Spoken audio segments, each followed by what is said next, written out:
រៀបសួរប្រិយមិត្តទាំងអស់គ្នាជួបខ្ញុំទៀតហើយជាមួយប្រធានបទ Libre Server ថ្ងៃនេះខ្ញុំលើកយកពីប្រធានបទរបៀប add Ubuntu server ចូលមកក្នុង Libre របស់យើងអញ្ចឹងវគ្គទី3យើង add Windows យើងចូលមកក្នុង Libre រួចរាល់ឥឡូវចូលដល់វគ្គទី4គឺយើង add Ubuntu server យើងចូលមកក្នុង Libre នឹងដូចគ្នាអញ្ចឹងកុំឲ្យខាត់ពេលយើងចូលធ្វើទាំងអស់គ្នាចឹងទីដំបូងគឺខ្ញុំ remote មកក្នុង Ubuntu server របស់ខ្ញុំអូខេចឹងអ្វីយើងត្រូវធ្វើយើងត្រូវមក enable SNMP protocol នៅក្នុង Ubuntu ចឹង command ដែលត្រូវធ្វើគឺមានប៉ុណ្្នឹងឯងទីមួយយើងត្រូវ update package របស់យើងសិនអូខេចឹងយើងត្រូវ make sure ថា Ubuntu server យើង access ទៅ internet បានចឹងយើងត្រូវ ping test ទៅអូខេនេះ access ទៅ internet បានចឹងយើងប្រើ apt update package វាមួយបន្ទាប់មកយើង install SNMP service គេយើងចាំតិចទៅវាអ្នកលឿនវាដើរលឿនតាមនឹងដែរ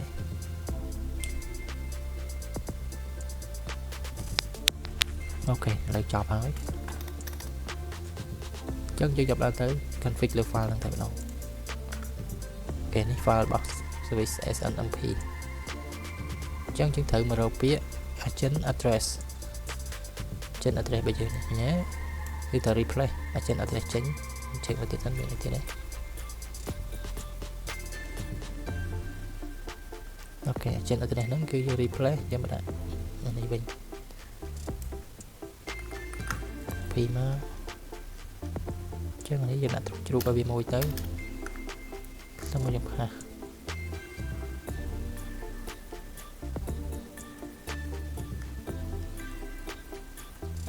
ok việcឲ្យ pass ទេ pass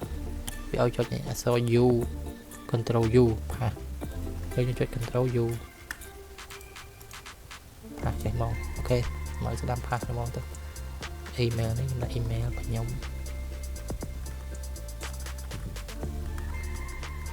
អូខេហើយនេះ Ubuntu server ត្រូវ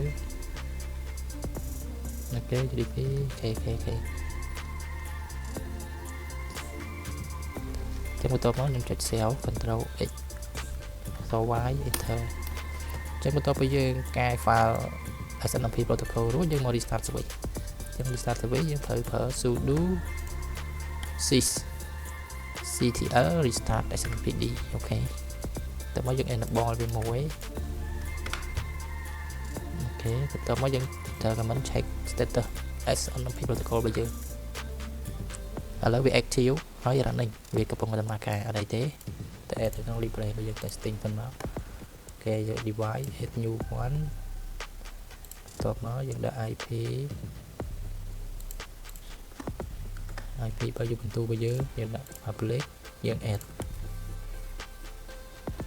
អូខេឥឡូវយើង add បានដល់ហើយនេះយើង add ចូលហើយយើងចូលមកមើលអូខេនេះ server Ubuntu របស់យើងគឺរួចរាល់តែយើងអាចមកដាក់ឈ្មោះឲ្យស្រួលមក Ubuntu server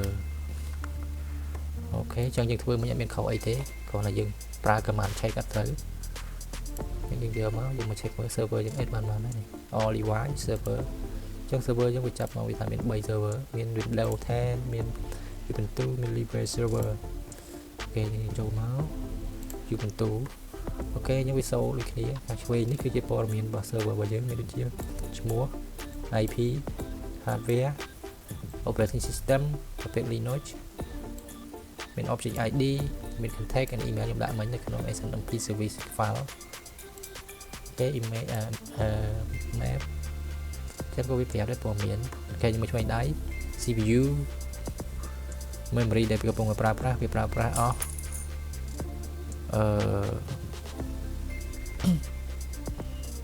ចូលមកនេះវាត្រឹម 8G វាប្រើអស់ 6G ចឹងអានេះ variable វានៅសល់ 1G ជាងដោយសារវាប្រើអស់ 6G ហាអូខេចឹង virtual RAM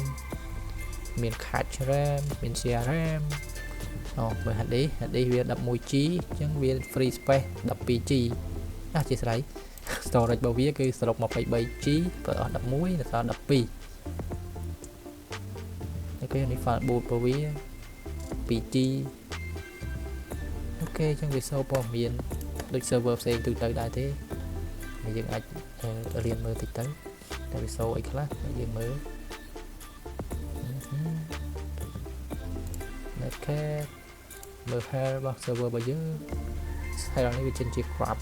nó như toàn số là dạng tầm mấy cái việc số thì việc này mơ port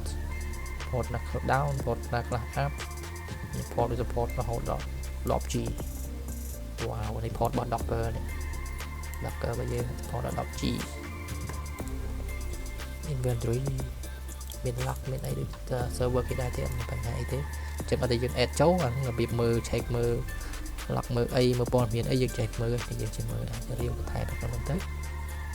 chẳng này đánh cười miền và đã lấy chụp năm nó bị tàu đó bye bye.